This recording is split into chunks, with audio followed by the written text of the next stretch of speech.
Nadvi Samajwadi party का सांसद है। मोहिबुल्ला नदवी, इसने कल भारत की संसद में जिहाद की धमकी दी है। इसने कहा है कि मुसलमानों का यहां रहना मुश्किल हो गया है, भारत में मुसलमान रह नहीं पा रहे हैं, अब हमें जिहाद करना पड़ेगा। कभी मदनी जिहाद की धमकी दे रहा है। मदनी ये वो है जो दारुल उलूम देवबंद, जमीयत उलमाए हिंद ऐसे संगठनों को चलाते हैं।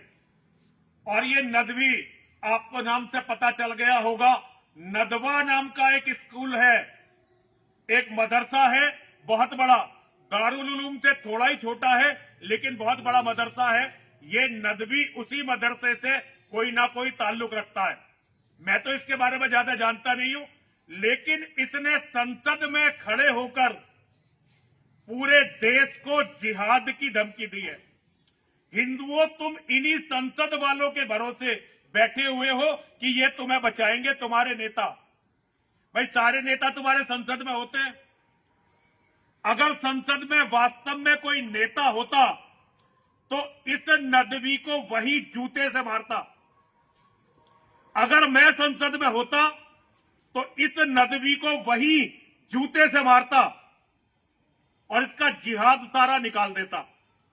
लेकिन वहां कोई ऐसा आदमी नहीं था जो हिंदुओं तुम्हारे लिए लड़ सकता।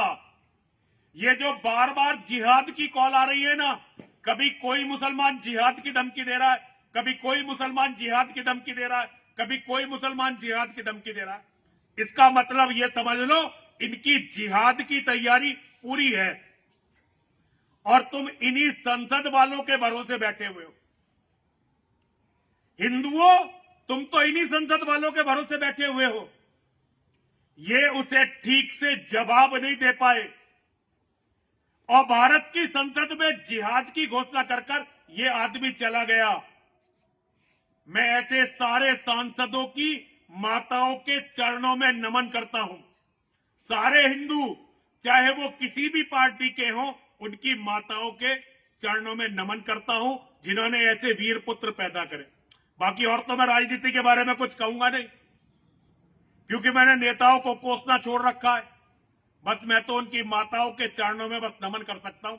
और हिंदुओं, तुम जो इन नेताओं के भरोसे बैठे हो, इस संसद के भरोसे बैठे हो, तुम्हारी भी माताओं के चरणों में बस नमन करता हूं।